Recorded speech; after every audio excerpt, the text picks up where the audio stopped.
On November 24th, 2025, prosecutors from Russia's Interior Ministry issued arrest warrants for 3 opposition politicians from Abkhazia for armed robbery, no less, and placed them on the wanted list of Russia's federal government. That's surprising, but even more surprising is that the crimes these men are accused of are not alleged to have taken place in Russia. These 3 citizens of Abkhazia were in Abkhazia when the crime supposedly took place, and the men they supposedly stole $25,000 from were also in Abkhazia at the time. The president of Abkhazia, Badra Gunba, responded to the news of the arrest warrants the following day. Despite widely being seen as a servant of the Kremlin, Gunba told the Russian authorities to go fly a kite. I'm paraphrasing. What he said was, no citizen of Abkhazia will, under any circumstances, be handed over to a foreign state. Period. From the outside, at least, it appears that Abkhazia's leadership is standing up to its Russian paymasters. Of course, when it comes to Abkhazian politics, nothing is as simple as it first seems. I'll explain. Stay tuned.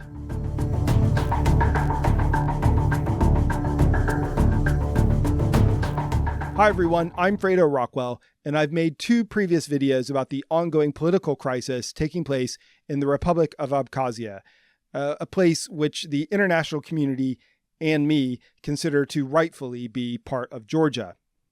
If you're not familiar with recent events, you might want to go and watch those videos first. It's not strictly necessary, but it's recommended.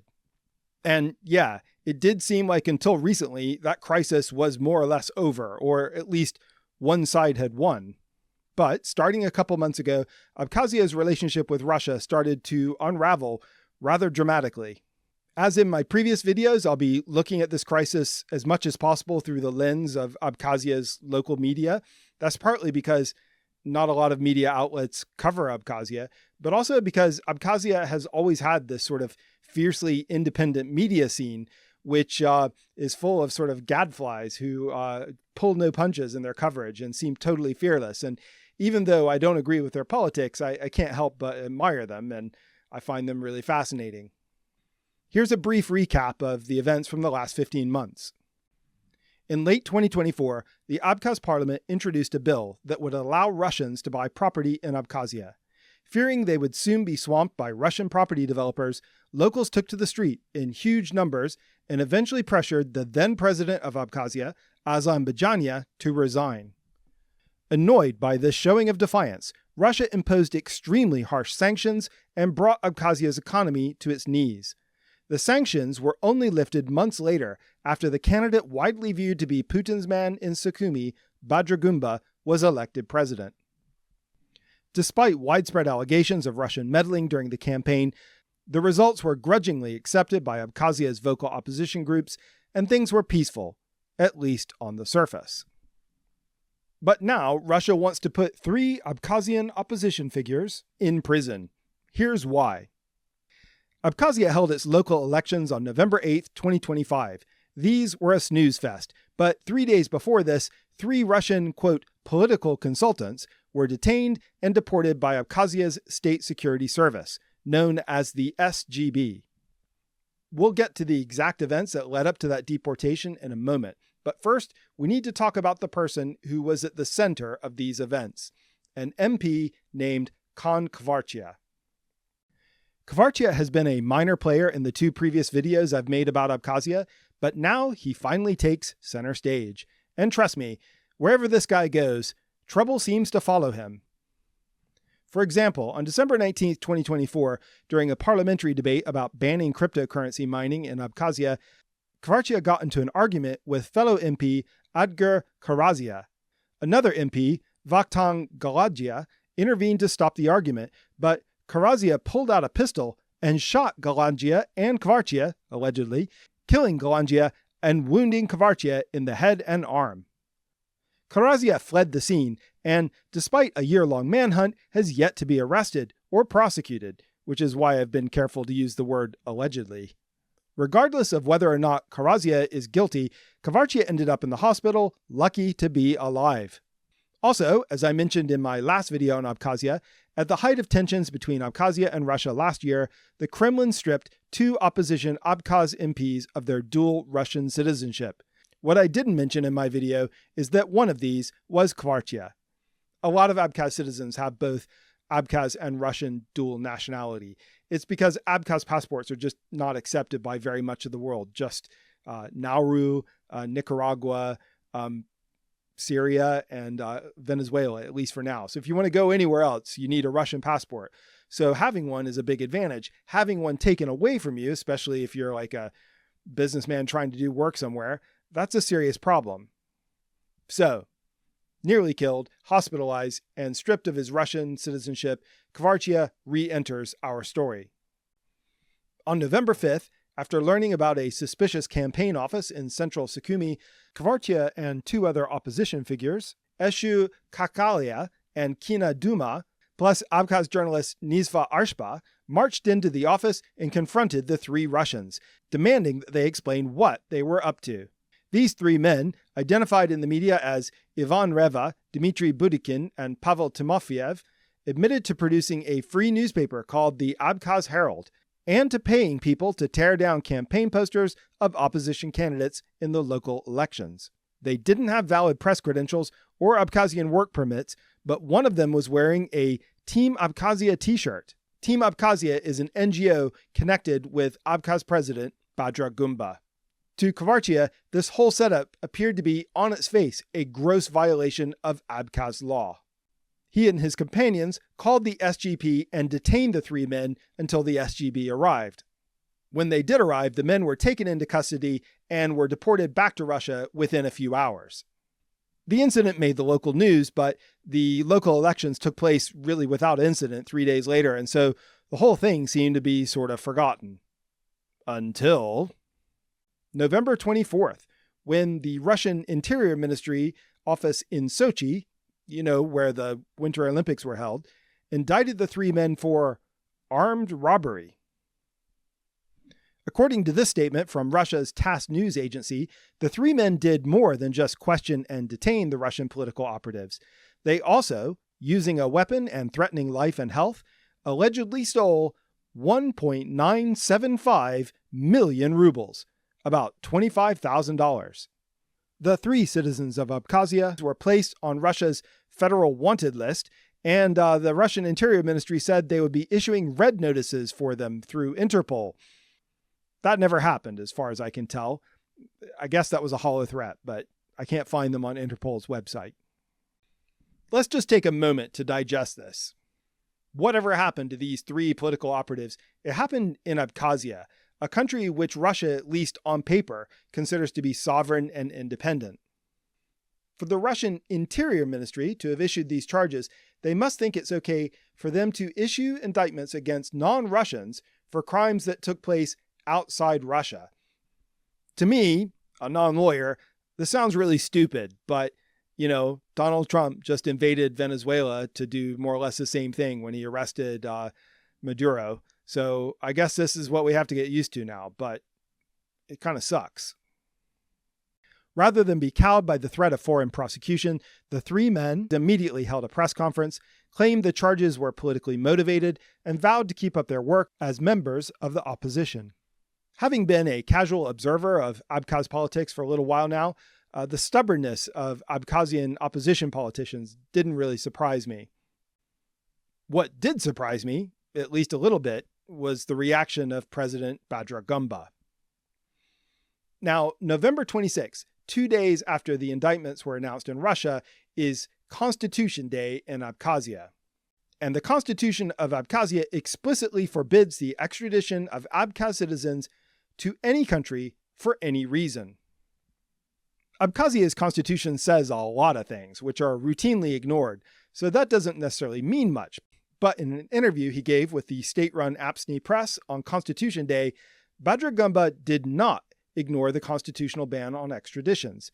This is when he made the statement, quote, "No Abkhaz citizen will be extradited to a foreign state under any circumstances, period." And by the way, he's saying period in his quote. That's not me adding it at the end. He means it. He's serious. He even went further, saying, Measures must be taken against foreign citizens who disrespect our constitution, our legislation, and our country, banning them from visiting our country. Such individuals are unwelcome in Abkhazia. That's pretty tough-sounding talk from the man that everyone has assumed is Putin's poodle. On the surface, at least, it seems like Gunba has thrown in his lot with the most intransigent wing of Abkhazia's opposition and is determined to resist Russian meddling in Abkhazia's political and judicial systems. But that's not what's really going on. At least, I don't think so. Gunba's statement sounded principled, but you got to remember, he's in a really difficult situation that he's trying to extricate himself from. Russia's overt meddling in the local elections has played very badly in Abkhazia. And unlike in Transnistria or South Ossetia, where there is broad public support for unification with Russia, Abkhazians tend to guard their supposed independence fiercely. I say supposedly because Abkhazia is not really even de facto independent. In reality, it's a colony of Russia. And if you need evidence of this, you need look no further than the presidential election, which put Badra Gunba in office in the first place. But much of Abkhaz society is in denial about the fact that it's a Russian puppet state. And remember, it was just over a year ago that the Abkhaz people took to the street when they were unhappy about Russian meddling and overthrew the sitting president. Gunba really doesn't want to see a return to that level of protest, which might eventually create enough pressure to force him out of office as well. On the other hand, if Gunba actually does stand up to Russia, Abkhazia could face the same sorts of crippling sanctions that it faced in 2025, maybe something even worse. Two more things which added even more pressure to Gunba's situation happened later on in November. Following its own investigation, Abkhazia's parliament issued its own statement, also on Constitution Day, saying, "We are convinced that any attempts at unlawful interference in the internal political processes of the Republic of Abkhazia are unacceptable." Unacceptable, by the way, is a word that politicians and diplomats use, and often it signals that there's about to be a total breakdown in relations.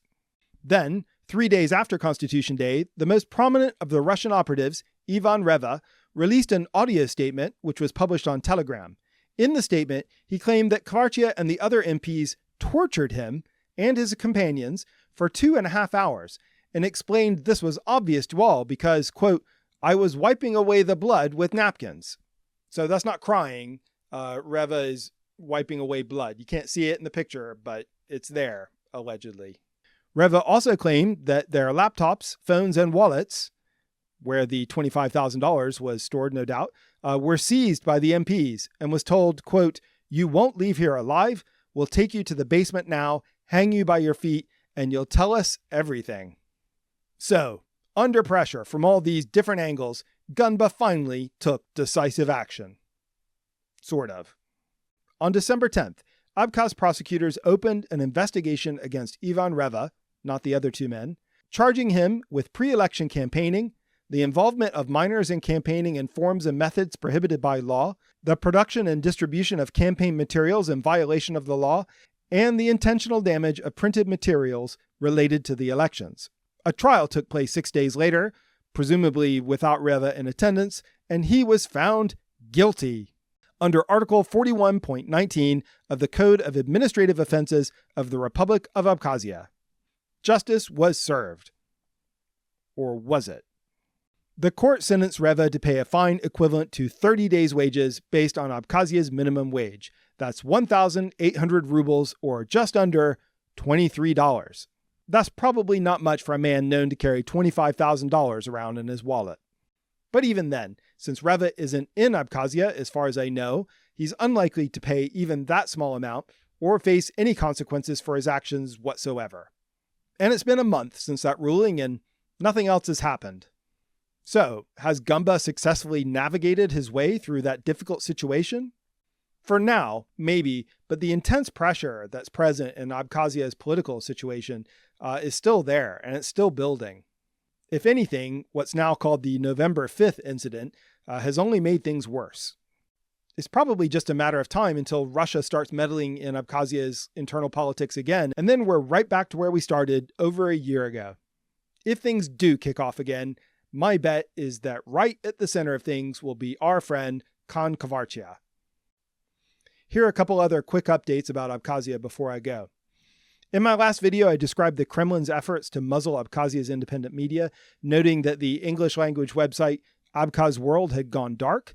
I'm pleased to say it has now resumed publishing articles, although at a slower pace. Also, remember Nisva Arshba, the journalist who joined Kvarchia when they confronted the Russian operatives? She still runs the Ishara Telegram channel and appears to be utterly fearless. Despite never holding Russian citizenship, she was named a foreign agent by Russia's Interior Ministry last year. This was meant to be a punishment, but Arshba seems to be considering it a badge of honor. She wants Russians to consider them foreign. During the confrontation she had on November 5th with the Russian operatives, she reportedly shouted at one of them, "I am a foreign agent," which I think is hilarious, but also really gutsy. As for what happens next in Abkhazia, I don't honestly know, but I know whatever happens, I'll be making videos about it. So if you've enjoyed this, be sure to hit the subscribe button.